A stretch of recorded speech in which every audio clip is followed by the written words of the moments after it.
ነፃ የአፍና የጥርስ ምርመራ እንዲሁም በባለሙያዎች የሚሰጥ ትምህርትና ምክር የዘንድሮ የዓለም የአፍ ጤና ቀንን አስመልክቶ የሚከናወኑ ተግባራት መሆናቸው ሲነገር በኢትዮጵያም በያዝነው ወር በ288 ትምህርት ቤቶች ተደራሽ ይሆናል ተብሏል። ዩኒሊቨር ኢትዮጵያ በሲግናል ብራንዱ አማካኝነት ከኢትዮጵያ የጥርስ ሐኪሞች ማህበርና ከጤና ጥበቃ ሚኒስቴር ጋር በመተባበር የዓለም የአፍ ጤና ቀንን አክብሯል። የዓለም የአፍ ጤና ቀንን ለማክበር ነው በዓለም አቀፍ ደረጃ ለ13ኛ ጊዜ የሚከበረውን የዓለም የአፍ ጤና ቀን እዚህ በኢትዮጵያ ደግሞ ዩኒሊቨር ኢትዮጵያ ከጤና ጥበቃ ሚኒስቴር እንዲሁም ከኢትዮጵያ የጥርስ ሐኪሞች ማህበር ጋር በመተባበር ያከበረ ይገኛል።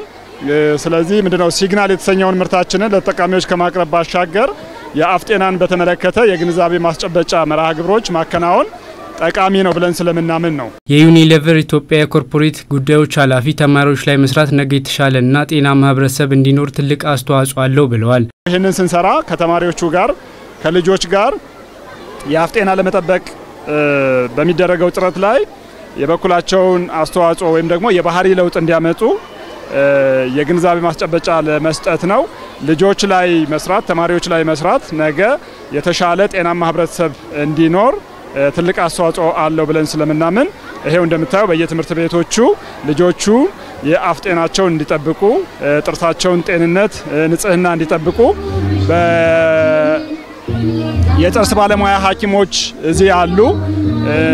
በእነሱም አማካኝነት የግንዛቤ ማስጨበጫና ሙያዊ ምክር እየሰጠን ነው። የዘንድሮ የአፍ ጤና ቀን ኤሃፒ ማውዝ ኢዝ ኤሃፒ ማይንድ በሚል መሪ ቃል በዓለም አቀፍ ደረጃ ለ13ኛ ጊዜ ነው የተከበረው። የሲግናል የጥርስ ሳሙና የአፍ ደህንነት እንዲጠበቅ የሚያግዝ የግንዛቤ ማስጨበጫ ስራ በመላው ዓለም ለሚገኙ ልጆች በማዳረስ ጥርስን መፋቅ የዘወትር ተግባር እንዲሆን እየሰራ ይገኛል ተብሏል። የአፍ ጤና ችግር ከሚያመጡት መካከል በአይን የማይታዩ የተለያዩ ተዋሲያን ናቸው ሲሉ ያነሱት በመድረኩ ላይ የተገኙት የጥርስ ሕክምና ባለሙያዎች እነዚህን ተዋሲያን ለማስወገድ ደግሞ የአፍ ጤንነትን መጠበቅ ይገባል ሲሉ አንስተዋል። የአፍ ጠረን በተለያዩ መንገዶች ሊመጡ ይችላሉ። አንደኛ የአፋችንን ንጽህና ባለመጠበቅ፣ ሌላኛው ደግሞ ከሲስተሚክ ዲዚዞች ማኒፌስት አድርጎ አፋችን ውስጥ ጠረን ሊያመጣ ይችላል። በዋናነት ብዙ ጊዜ የሚከሰተው የጥርስ መቦርቦር ነው። ይሄ ደግሞ የሚከሰተው በጧትና ማታ ከምግብ በኋላ ጥርሳችንን ባለመቦረሽ የሚመጡ ነገሮች ናቸው ማለት ነው። ስለዚህ ይሄንን በቀላሉ መከላከል እንችላለን። ጧትና ማታ ጥርሳችንን ከቦረሽን ከእንደዚህ አይነት ችግሮች ራሳችንን መጠበቅ እንችላለን ማለት ነው። በተለምዶ ሰዎች ጥርሳቸውን የሚቦርሹት ከምግብ በፊት ነው። ይህ ግን ትክክል አይደለም ያሉት የጥርስ ሕክምና ባለሙያዎቹ ጥርስ መቦረሽ ያለበት ከምግብ በኋላ ነው ብለዋል። ሁሌ ጧትና ማታ ጥርስን ማጽዳት ለጤነኛ አፍ ጠረን እንዲሁም ለጥርስ ደህንነት ትልቅ አስተዋጽኦ አለው ብለዋል። በቀን 2 ጊዜ ጧት ከቁርስ በኋላና ማታ ከራት በኋላ መቦረሽ ይኖርብናል። ብዙ ጊዜ ሰው የሚቦርሸው ጧት ከእንቅልፉ እንደተነሳ አፍ የመምረር ስሜት አለ። እሱን ለማስወገድ ብለው ጥርሳቸውን ይቦርሻሉ። ግን መቦረሽ ያለበት ጧት ጥርስ ቁርስ ከበላን በኋላ ነው መቦረሽ ያለበት። ማታ ላይ እንደውም ደግሞ አብዛኛው የማህበረሰባችን ክፍል አይቦርሽም።